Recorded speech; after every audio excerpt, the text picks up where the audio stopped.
Alright, this is Jarrett. Welcome back to another episode of me playing Oxygen Not Included. I've noticed here that our method for dealing with polluted water from the washroom is to throw it in a liquid reservoir, which is almost full.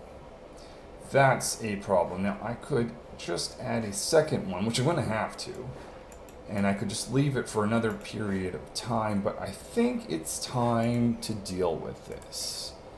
Now, the issue with dealing with this is not just polluted water, by the way. This is polluted water with, no, it doesn't say that it has any disease in it, which is actually a surprise.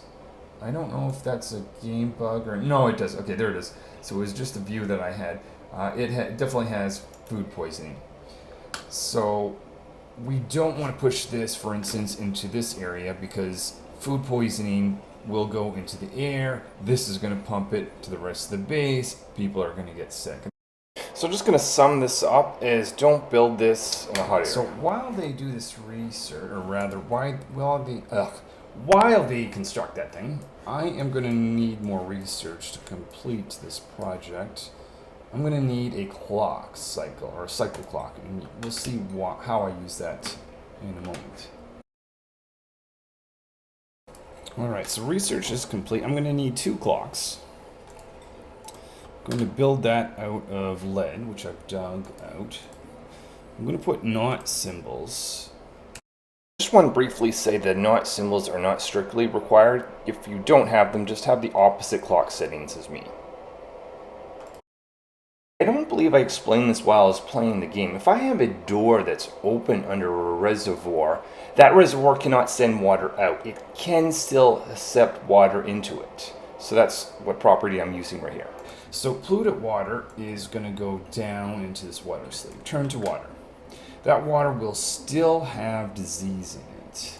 So that's the food poisoning. I'm going to want to feed it into one of these tanks.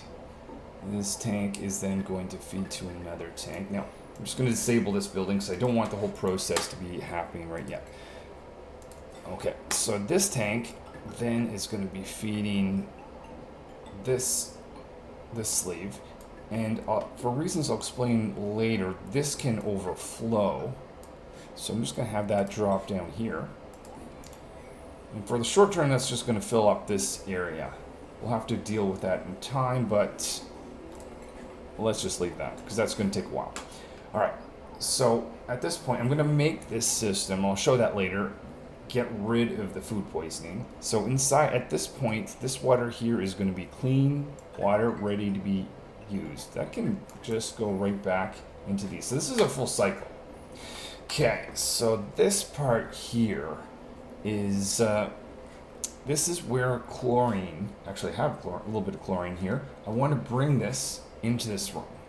Because if you have a liquid reservoir that is inside an area that has chlorine, it's going to very quickly kill food poisoning. So that's the goal. That's why I put a pump in here.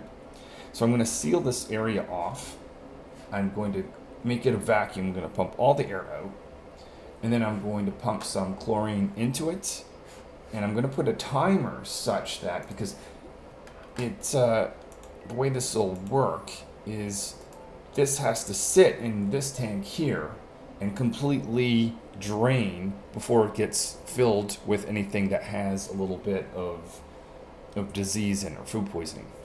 So what I'm going to do, the first, I'm going to look at which clock is connected to which one. So this is the first one that gets filled. The bottom one represents the first clock. So I'm going to put a duration of 33. Now the numbers here aren't super important, but I'm going to copy 33 at both points. So what this is effectively going to be saying is in the morning, this tank can feed into this tank because the door will be closed. I've got a not symbol here. So it's actually meaning that the door will be closed, or essentially can drain into this one. I then want it to sit for, so a third of the day it'll be doing that. A third of the day, they're both going to be out of commission. In other words, this one here is going to just be sitting alone for half or third of the day, cleaning or killing the food poisoning. And the last third of the day, this liquid reservoir is going to drain or push itself into the actual tanks for use.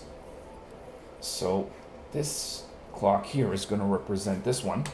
I'm going to put this one as 62.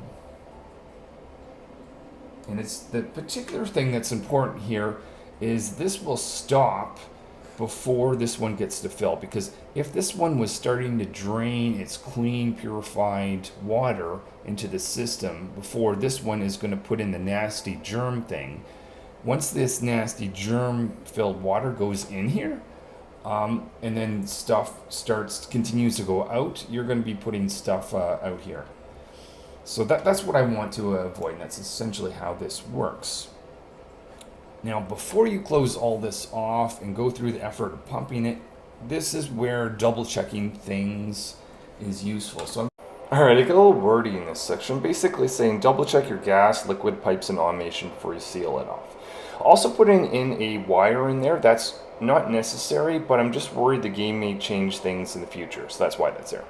I just want to point out, I'm going to seal off this area so any material that's here I won't have access to.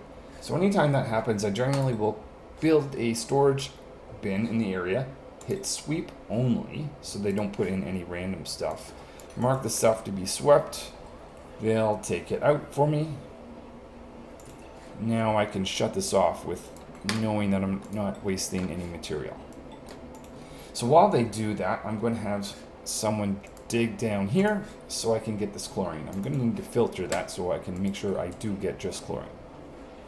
Alright, so just some comments. I'm going to set a setting here to make this unbreathable chlorine.